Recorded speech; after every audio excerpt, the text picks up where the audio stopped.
In 1671, a man stood on a hilltop overlooking the burning city of Panama, the richest settlement in the entire New World.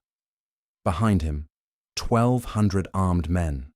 Ahead, the smouldering ruins of a city that had held more gold than most European monarchs would see in a lifetime. He was not a king. He was not a general. He was a Welsh farm boy who had arrived in the Caribbean as a penniless nobody barely 16 years earlier. His name was Henry Morgan, and within 4 years of burning that city to the ground, the English crown would not hang him. They would knight him. This is the true story of the most dangerous privateer who ever lived. A man who sacked entire cities, tortured prisoners for sport, drank himself into an early grave, and somehow died in his own bed as one of the most powerful men in Jamaica. If you think pirates were romantic outlaws with a code of honor, this story will cure you of that delusion. If this is your first time here, subscribe, hit the bell. And if this story shocks you, tell me in the comments which part hit the hardest. Now, let us begin. The boy who would become the terror of the Spanish Main was born around 1635 in Llanrumney, a village in Glamorgan, Wales. Not much is known about his childhood. Morgan himself rarely spoke of it. But the family was respectable minor gentry, not aristocrats, not beggars. His uncle, Edward Morgan, would later become Lieutenant Governor of Jamaica, which suggests the family had at least modest connections to colonial power. But young Henry had no inheritance coming. He was a younger son with nothing to claim. Wales offered him sheep, rain, and obscurity. So sometime in the mid-1650s, when he was roughly 20 years old, Henry Morgan crossed the Atlantic. How exactly he arrived in the Caribbean is disputed. The most common account, drawn from the surgeon Alexander Exquemelin's 1678 book De Amerikanische Zeeroovers, claims Morgan was kidnapped in Bristol and sold as an indentured servant in Barbados, that he arrived in chains, essentially a slave. Morgan himself was furious at this claim. When the English translation appeared in 1684, he sued the publishers for libel and won £200 in damages, a significant sum. Morgan insisted he had come to the Caribbean as a free man, possibly with the forces of Oliver Cromwell's Western Design Expedition of 1655, the ambitious military campaign that failed to take Hispaniola but succeeded in seizing Jamaica from Spain.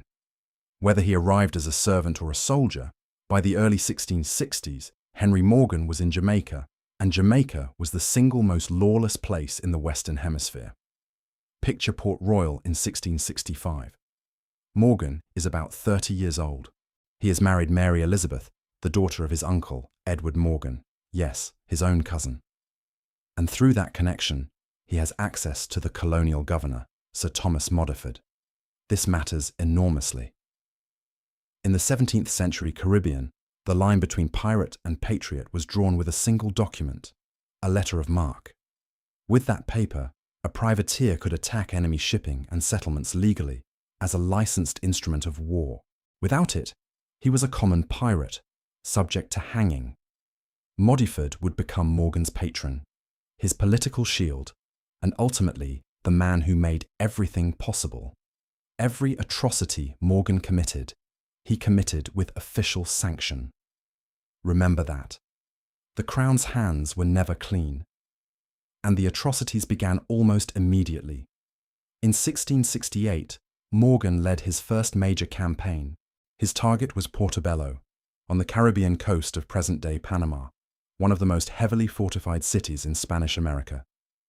The city served as the Atlantic terminus of Spain's treasure fleet system. Twice a year, the wealth of Peru and the Pacific coast was carried overland to Portobelo for shipment to Seville. 3 stone forts, professional garrisons, cannon batteries designed to repel exactly the kind of assault Morgan was planning. He attacked it anyway, with approximately 500 men. Morgan's tactics at Portobelo were effective and stomach-turning. According to multiple accounts, not just Exquemelin, whose reliability Morgan disputed, but also Spanish reports filed after the attack, Morgan's forces used captured Catholic priests and nuns as human shields, forcing them to carry scaling ladders to the fortress walls under direct fire. The defenders, devout Catholics themselves, were forced to choose between firing on religious figures or being overrun. Many hesitated. Morgan's men did not. The first fort fell, then the second, then the city itself. Morgan held Portobelo for weeks, extracting a total haul of some 250,000 pesos in ransom and plunder, roughly equivalent to tens of millions of dollars today. The sack of the city was thorough and vicious. Prisoners were locked in rooms without food or water. Women were assaulted. Buildings were stripped to bare stone. When the Spanish governor of Panama sent Morgan a furious letter demanding to know by what authority he had attacked, Morgan reportedly sent back a pistol with a message. He would return for it next year. Now, here is where the historical record becomes a battlefield of its own. Almost everything we know about the specific details of Morgan's cruelties comes primarily from one source, Alexander Exquemelin. Exquemelin had actually sailed with Morgan. He was a barber surgeon on the expedition, an eyewitness. His book became a massive bestseller across Europe, translated into Spanish, French, German, and English. It made Morgan infamous, and Morgan hated it. He insisted Exquemelin had exaggerated, fabricated, and defamed him. The lawsuit in 1684 forced the English publishers to issue corrections in later editions. But here is the problem. Exquemelin's account is corroborated in many details by Spanish sources, by the reports of governors, by letters from survivors, by official complaints filed with the Spanish crown. The human shields at Portobelo appear in multiple independent accounts. So, while we must treat Exquemelin with skepticism, he had his own biases, his own grievances, his own publisher's appetite for sensation. We cannot simply dismiss him. The truth about Morgan likely lies somewhere between the heroic privateer of English propaganda and the sadistic monster of Exquemelin's pages. What is beyond dispute is that Morgan was extraordinarily violent, even by the already brutal standards of 17th century Caribbean warfare. If you are fascinated by how we separate fact from legend in pirate history, how the primary sources contradict each other, how propaganda shaped the stories that survived, I have put together a free document called the Black Flag Codex. It is available right now in the description below this video, with a QR code on screen. It breaks down the real historical evidence behind the most famous pirate myths. Grab it. You will look at every pirate story differently after reading it. In March 1669, emboldened by Portobelo, Morgan struck again. This time, his target was the city of Maracaibo, in present-day Venezuela, a prosperous trading town on the shores of a vast inland lagoon connected to the sea by a single narrow channel. He sailed in with 8 ships and about 650 men, finding the city largely abandoned. The population had fled into the surrounding forests and swamps with whatever valuables they could carry. What followed was not a battle. It was a hunt. Morgan's men spent weeks tracking refugees through the Venezuelan jungle, dragging them back to the city for interrogation. According to Exquemelin, the methods included the rack, burning slow matches placed between victims, fingers and toes, and a device called wooding, a knotted cord tightened progressively around the skull until the victim's eyes protruded from their sockets. Those who had nothing to reveal suffered the same as those who did. The Buccaneers did not differentiate. But the real drama at Maracaibo came when Morgan tried to leave. 3 Spanish warships, the Magdalena, the San Luis, and the Soledad, had sealed the narrow channel connecting the lagoon to the open Caribbean. The largest, the Magdalena, carried nearly 40 guns. Morgan was trapped in a dead-end lagoon with the entire Spanish Caribbean fleet between him and open water. What followed was one of the most audacious tactical gambits in naval history. Morgan converted a captured merchant vessel into a fireship, a floating bomb. His men dressed logs and broomsticks in hats and jackets to simulate a full crew from a distance, propped muskets in the portholes, and packed the hull with gunpowder, brimstone, and pitch. They sailed it directly at the Magdalena under cover of dusk. The Spanish did not realize the trick until the grappling hooks were already locked. The Magdalena exploded and sank. The San Luis ran aground trying to flee and was burned by its own panicking crew. The Soledad was captured intact. Morgan sailed out of Maracaibo with 50,000 pieces of eight and a reputation that now terrified every Spanish settlement in the Americas. Then came Panama, the prize Morgan had been circling for years. In December 1670, Morgan assembled the largest privateer fleet the Caribbean had ever seen. 36 ships and nearly 2,000 men, drawn from every corner of the English Caribbean, Jamaica, Tortuga, the smaller islands. His commission from Governor Modiford authorized attacks on Spanish interests. But there was a critical problem. In July of 1670, 5 months before Morgan sailed, England and Spain had signed the Treaty of Madrid, officially ending hostilities between the two crowns in the Americas. Morgan either did not know about the treaty or chose to ignore it. The question of whether Modiford deliberately withheld the news remains one of the great unresolved disputes in the historical record. If Morgan knew and attacked anyway, he was a pirate. If he did not know, he was a privateer acting in good faith. The distinction would determine whether he lived or died.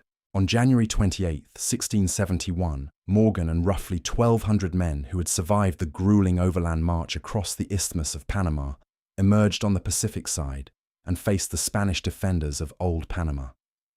The march itself had been 9 days of hell, 60 miles through jungle, swamp, and crocodile-infested rivers, with almost no food.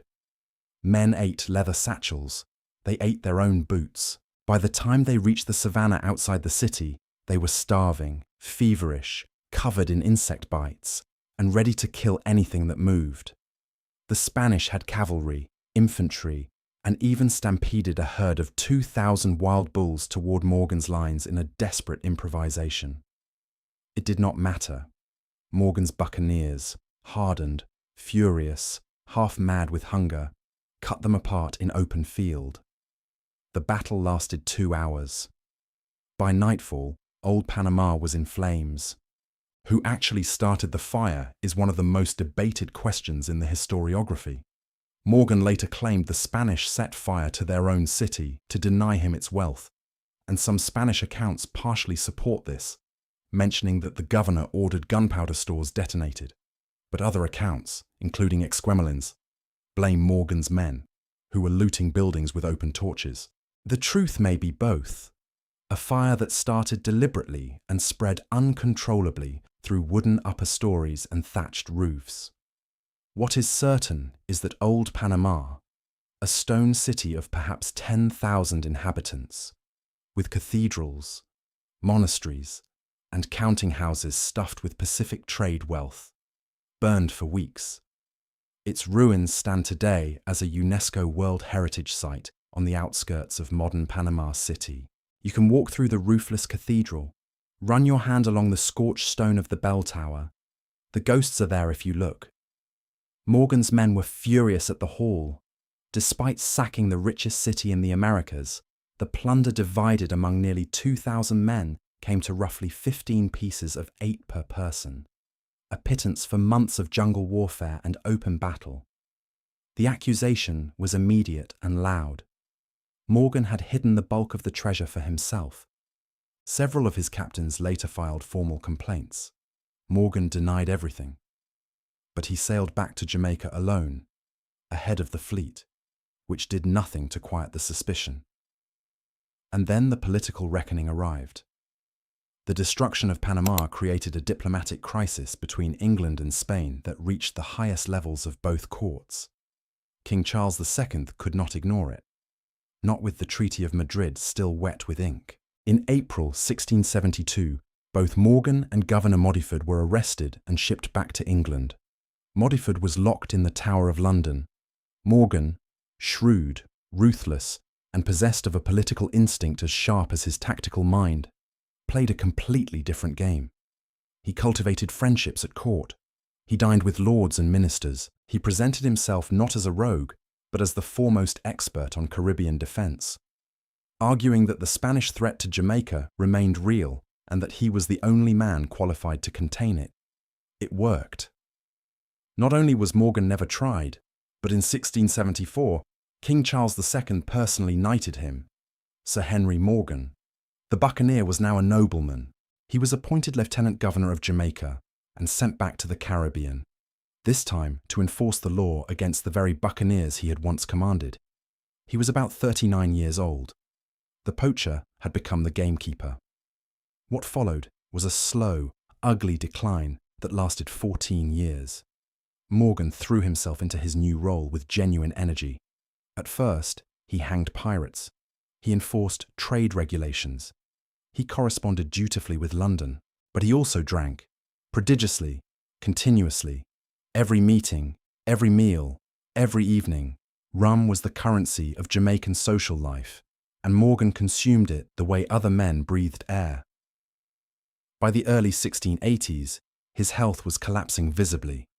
Contemporary accounts describe him as enormously bloated, his face swollen and yellowed, barely able to stand without assistance. A physician named Hans Sloane, the same Hans Sloane whose vast collections of specimens, books, and curiosities would later form the founding collection of the British Museum, examined Morgan in the mid-1680s and recorded symptoms consistent with advanced alcoholic liver disease, a massively distended abdomen swollen with fluid, chronic rattling cough, severe wasting of the limbs, and skin the colour of old parchment.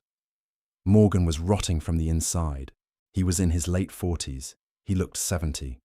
If you have stayed with me to this point, if you want to understand how Morgan's story fits into the larger arc of Golden Age piracy, how his buccaneers became the model and the warning for the next generation of pirates, the Black Flag Codex covers this in detail.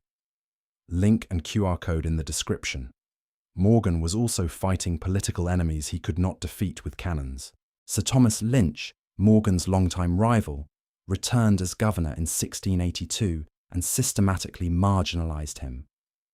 Morgan was stripped of his council seat in 1683 on charges of habitual drunkenness and official misconduct. He was suspended from office. He wrote increasingly bitter, rambling letters to London protesting his treatment, defending his record, demanding recognition. They went unanswered. The empire had used him, elevated him, and now had no further need of a bloated, alcoholic relic of a policy it had publicly disavowed. On August 25, 1688, Henry Morgan died at Port Royal, Jamaica. He was approximately 53 years old.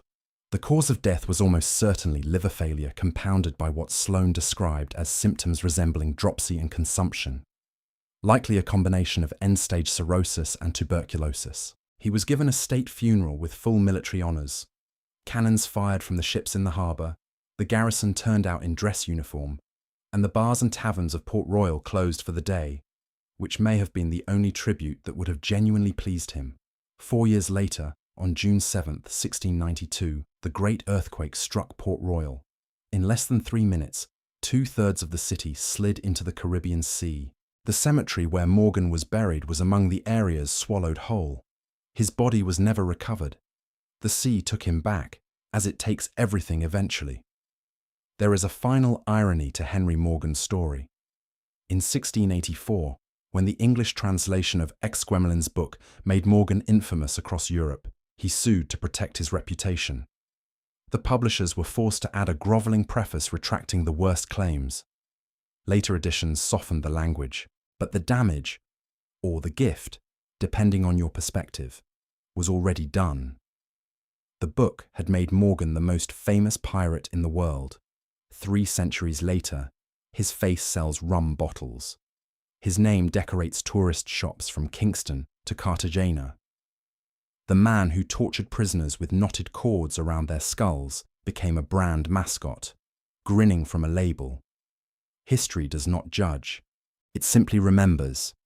And what it remembers is rarely the truth, and never the whole truth. Morgan was a product of his time, a world where empires licensed violence as foreign policy, where the line between service and savagery was written in disappearing ink. and where the Caribbean Sea ran red with blood long before anyone thought to romanticize it. He was not a hero. He was not entirely a villain. He was something more unsettling than either. He was useful. And the empire that made him, knighted him, and discarded him eventually forgot the blood and kept only the legend. The sea does not care about legends. It took Port Royal. It took Morgan's bones. And someday, it will take the ruins of Old Panamá too. The water always wins.